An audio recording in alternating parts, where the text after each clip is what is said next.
अस्सलाम वालेकुम guys, how are you all. आज हम respiratory system of human being पढ़ेंगे।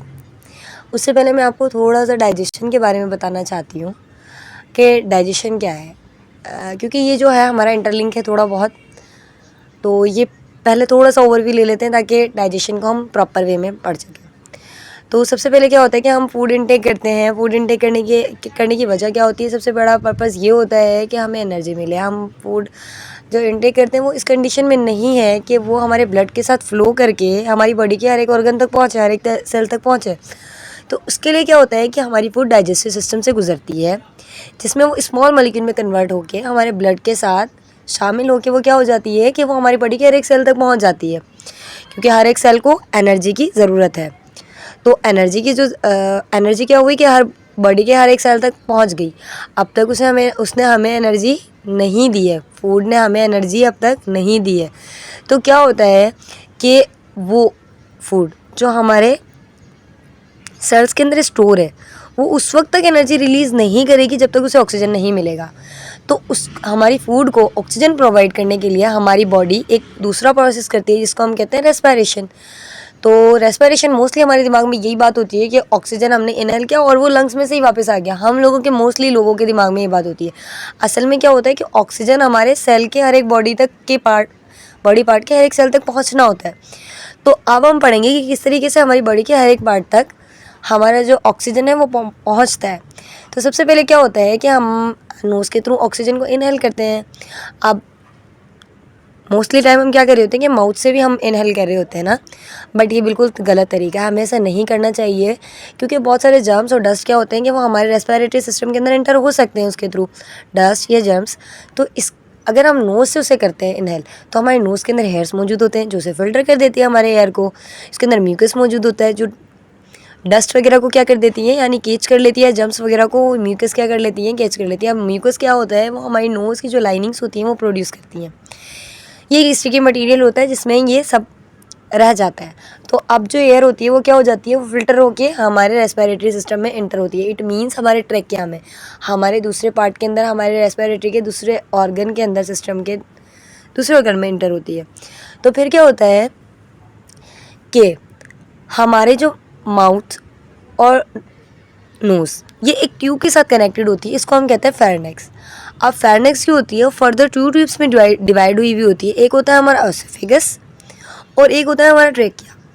अब जो एसोफेगस होता है हमारा वो हमारे स्टमक से कनेक्ट होता है, और जो हमारा ट्रेकिया होता है वो हमारे लंग से कनेक्टेड होता है। तो जो हमारा एसोफेगस है, जो भी हम फूड इनटेक कर रहे हैं या हम पानी पी रहे हैं, तो वो कहाँ जाता है, हमारा एसोफेगस के थ्रू हमारे स्टमक में चला जाता है। बट जब हम अपना ऑक्सीजन इनहेल कर रहे होते हैं तो वो कहाँ जाता है, हमारे ट्रेकिया के अंदर जाता है। अब ट्रेकिया जो है नीचे जाके फर्दर टू ट्यूब्स में डिवाइडेड हुआ होता है, उनको हम कहते हैं ब्रोंकाई कहते हैं हम उसे। अब वो एक ब्रोंकाई से हमारा एक लंग्स कनेक्ट होता है। हमारी बॉडी में 2 लंग्स होते हैं, तो एक ब्रोंकाई से हमारा एक लंग कनेक्ट होता है और दूसरी ब्रोंकाई से दूसरा लंग कनेक्टेड हुआ होता है। अब जो हमारी एक ब्रोंकाई है ये फर्दर छोटी छोटी ट्यूब्स में डिवाइड होता रहता है, वो ब्रोंक्यूल्स बनती हैं। ठीक है, यानी ट्रेकिया से हमारी ब्रोंकी और ब्रोंकी से ब्रोंक्यूल्स। अब हमारी हर ब्रोंक्यूल के एंड में, अब वो ब्रोंक्यूल्स माइक्रोस्कोपिक होती हैं, यानी बहुत ज़्यादा स्मॉल होती हैं। तो वो हर ब्रोंकाई के एंड के अंदर हमारा एक एल्विलाई मौजूद होता है। ठीक है, अब जब हम ऑक्सीजन हमने इनहेल किया, वो ट्रेकिया में आया, ट्रेकिया से ब्रोंकाई में आया, ब्रोंकाई से हमारा लंग्स में, यानी छोटी छोटी ब्रोंक्यूल से हमारे उसके अंदर हुआ एंटर। अब ब्रोंक्यूल में एंटर होने के बाद जो हमारा ऑक्सीजन है वो हमारा एल्विलाई में जाएगा। एल्विलाई को हम एयर सैक भी कहते हैं।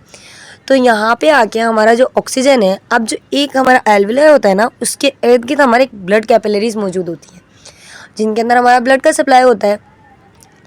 ये पिंकिश कलर की होती है क्योंकि इसके अंदर ब्लड का सप्लाई होता है। तो जो हमारा ऑक्सीजन है वो उस एल्विलाई से हमारे ब्लड कैपिलरीज के अंदर शामिल हो जाता है। ब्लड कैपिलरीज में हमारा ब्लड शामिल होता है, तो वो ऑक्सीजन ब्लड के साथ मिलके वो हमारी बॉडी के हर एक सेल तक जाएगा। अब जो मैंने इससे पहले आपको एक स्टोरी बताई थी डाइजेस्टिव सिस्टम की, तो वो क्या था कि फूड कहाँ जाके सेल में जाके स्टोर हुआ। सेल में जाके स्टोर हुआ, उसने एनर्जी नहीं दी हमें इस वक्त तक, तो क्या होगा कि वो ऑक्सीजन जो है ब्लड के साथ मिलके वो हमारी बॉडी के हर एक सेल तक जाएगा। अब क्या होगा, जो वो फूड है उससे, अब जो हमारा फूड है जो हमारे ऑक्सीजन सेल के अंदर स्टोर हुआ हुआ था, अब उसे जो ब्लड सप्लाई करके ऑक्सीजन लेके आ रहा है वो उस फूड को मिलेगा। जैसे ही हमारी फूड को ऑक्सीजन मिलेगा ना, जो ग्लूकोज की फॉर्म में होगी, तो जैसे ही उसे मिलेगा ऑक्सीजन, तो वो क्या हो जाएगी, वो दो चीज़ें रिलीज़ करेगी, एक एनर्जी और दूसरा कार्बन डाइऑक्साइड, सॉरी 3 चीज़ें रिलीज़ करेगी, carbon dioxide, water and energy. अब एनर्जी जो है वो सिंपली हमारी बॉडी का यूज़ है, कि वो पर्पस था हमारी बॉडी की ना, नीड है, हमने उसे इनटेक इसलिए किया था कि वो हमें एनर्जी दे, फूड।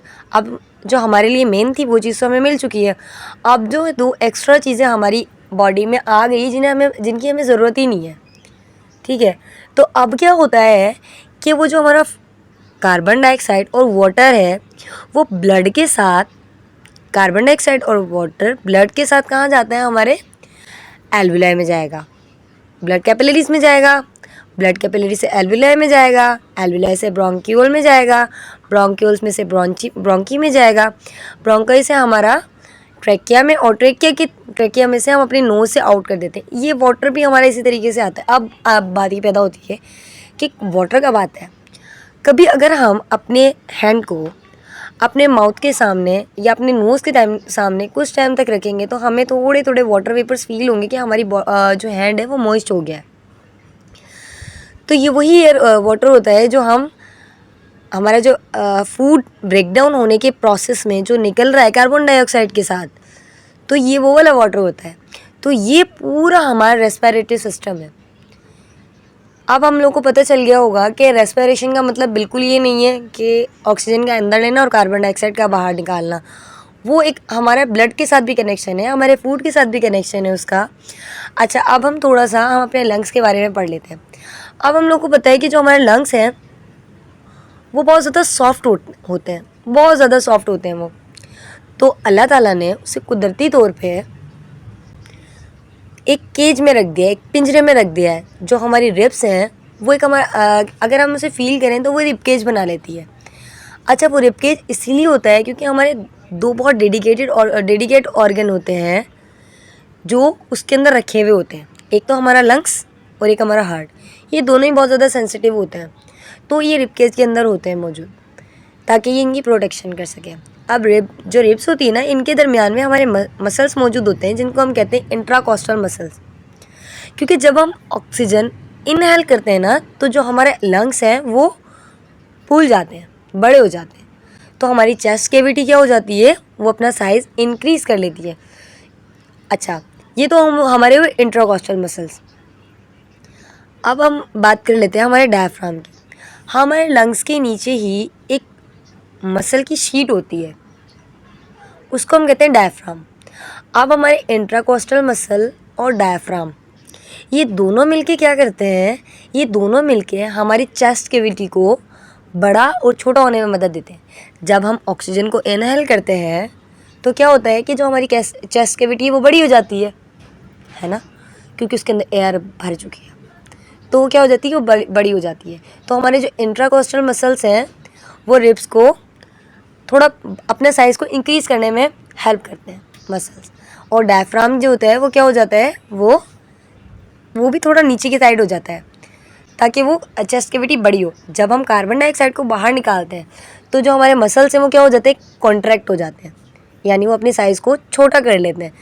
तो रिब्स भी करीब करीब आ जाती हैं, तो जिसकी मदद से जो हमारे लंग्स हैं वो छोटे हो जाते हैं, और हमारे जो कार्बन डाइऑक्साइड है वो हमारी नोज़ के थ्रू या माउथ के थ्रू हम उसे बाहर निकाल देते हैं अपनी बॉडी से, एक्सहेल कर देते हैं, ठीक है। अच्छा, डायफ्राम के बारे में एक ये बात भी है कि जो डायफ्राम होता है हमारा, डायफ्राम हमारे जो डाइजेस्टिव ऑर्गन्स हैं, यानी हमारा स्टमक है, लीवर है, स्मॉल इंटेस्टाइन, लार्ज इंटेस्टाइन, उनको हमारे लंग्स और हमारे हार्ट से अलग लगता है।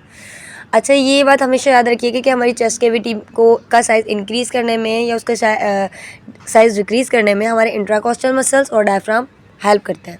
अच्छा, जो हम ऑक्सीजन को इनहेल करते हैं यानी अंदर लेते हैं तो हम उसे इनहेलेशन कहते हैं, और जब हम ऑक्सीजन को अपनी बॉडी से बाहर निकालते हैं उसे हम एक्सहेलेशन कहते हैं। तो ये जो है ये हमारा रेस्पिरेटरी सिस्टम ऑफ ह्यूमन है। मैंने पूरा ट्राई किया है कि मैं हर वीक से वीक पॉइंट को उसे क्लियर करवाने की कोशिश करूं। आई होप आप लोगों को मेरा लेक्चर है वो समझ आया होगा। ये वीडियो को लाइक करें, सब्सक्राइब करें। Thank you very much.